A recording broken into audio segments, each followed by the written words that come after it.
सभी आज की प्रेस वार्ता में सभी पत्रकार बंधुओं का हार्दिक स्वागत, अभिनंदन। आज आप लोगों से जनहित के महत्वपूर्ण मुद्दे को लेकर रूबरू होना पड़ा है।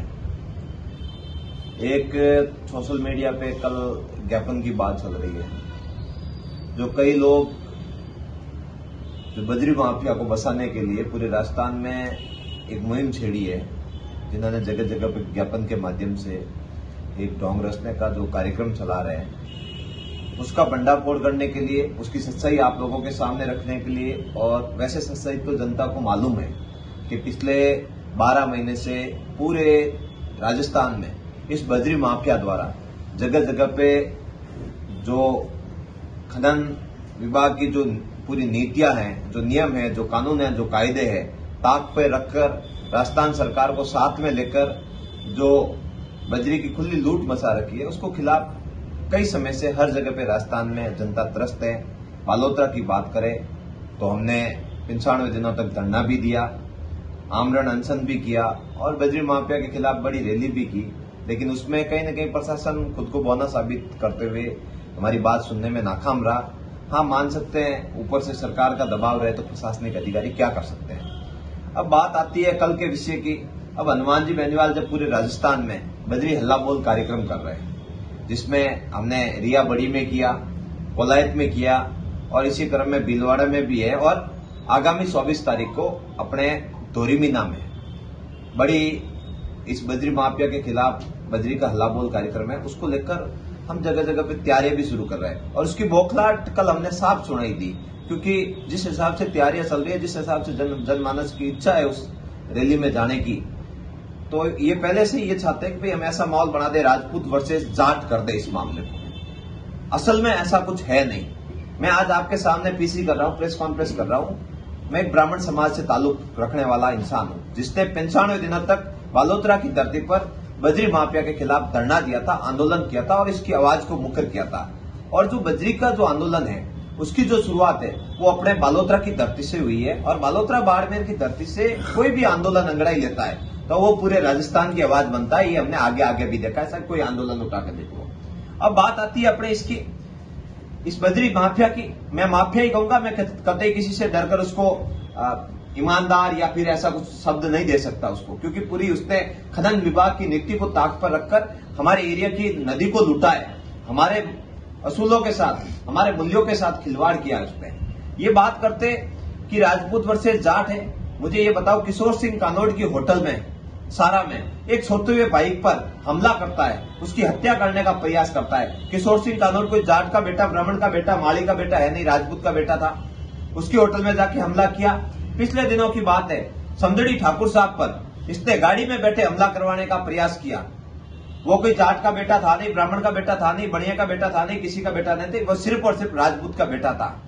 उसका गुनाह यह था कि वो इसके खिलाफ आवाज बुलंद कर रहा था। उसका गुनाह यह था कि भाई इस ठेकेदार के खिलाफ जो भी कोई अमानवीय करते थे इसके, उसको उजागर करने का प्रयास किया था। हमारे समदड़ी ठाकुर साहब का एक ही उद्देश्य था, जो बजरी के रॉयल्टी के जो गुंडे हैं, जिनका पुलिस वेरिफिकेशन नहीं है, वो हमारे समदड़ी शहर में नहीं रहने चाहिए। ये बात उन्होंने उठाई तो उनके ऊपर हमला करवा दिया। पिछले दिनों बालोतरा में एक बहुत बड़ा कांड हुआ था, मुस्लिम समाज के बेटे नातू खान की हत्या करना, जो इस बजरी माफिया का करते खुला अपने सामने आया था। आप और हम सबने देखा था इस बात को। पिछले दिनों हमारे बालोतरा में बंजारा समाज के बिठूजा निवासी, बिठूजा में बंजारा समाज के भाइयों पर झूठे मुकदमे करवाए जाते हैं, उनपे हमला किया जाता है। ये क्या जाट समाज के या फिर ये किसी जाति विशेष के, इस तरह अगर किसी रूप को आप जातीय विशेष रूप दोगे तो कहीं न कहीं ये ठेकेदार और ये बाहुबली और मजबूत होता जाएगा। हम ये नहीं चाहते कि ये ऐसी ताकतें हमारे यहाँ पनपे, क्योंकि हमारा जो मालानी है वो शांति का प्रतीक है। यहाँ अमन भाईचारे से हम एक दूसरे के काम आते हैं, एक दूसरे का काम निकालते हैं। हमारे यहाँ ऐसी कोई बात नहीं है जैसा वो कल दिखा रहे थे। हमारी जो बजरी माफिया के खिलाफ लड़ाई है वो सतत जारी है। पिछले दिनों जानियाना में एक फर्जी तरह से ढोंग रचकर झूठे मुकदमे कराकर 20 लोगों को फंसाया गया, वो भी आप और हम सबने देखा। ऐसे छुटपुट हमारे क्षेत्र में हजारों तरह के इसने करते किए, जो आप और हम सबने देखे। उसके बाद भी अगर हनुमान बेनीवाल अगर इसका विरोध करता है और उसको जातिवादी की संज्ञा दी जाती है, तो मैं तो कहता हूं 1000 बार दें। हनुमान बेनीवाल की बात आती है तो हनुमान जी बेनीवाल साहब ने जब घुंघरा कांड हुआ तो सबसे पहले अगर किसी ने आवाज उठाई तो नागौर का सांसद हनुमान बेनीवाल था। उसने ना जात देखी, ना पात देखी, ना कोई धर्म देखा, ना कोई संप्रदाय देखा। तो अब लोगों के पास कोई ऑप्शन तो है नहीं, सुबह से लगाकर शाम तक, रात को भी पूरी रात जगकर इस बजरी माफिया को उखाड़ फेंकने की बात करता है। हमने रिया में देखा था रात को 1 बजे खनन विभाग के जो अधिकारी है नदी नाप रहे थे, 1 बजे तक नदी नाप रहे थे।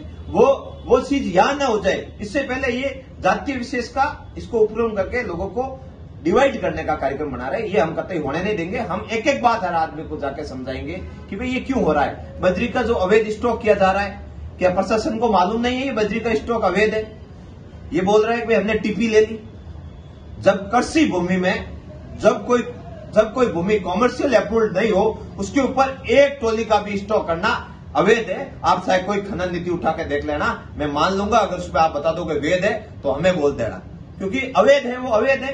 अगर सच कहना गुनाह है तो ये गुनाह हम 1000 बार करेंगे। हम तो आजाद शहीद भगत सिंह जी के दीवाने हैं जो सत्य बोलना जानते हैं और इंकलाब की लड़ाइयां लड़ते हैं। जब भी हमारे भाई तकलीफ में होते हैं तो हम उनके लिए खड़े रहते हैं, कोई बड़ी बात नहीं है। और ये 24 तारीख को ये जो अवैध स्टॉक कर रखा है इसके खिलाफ पूरा का पूरा इसका माप करवाएंगे।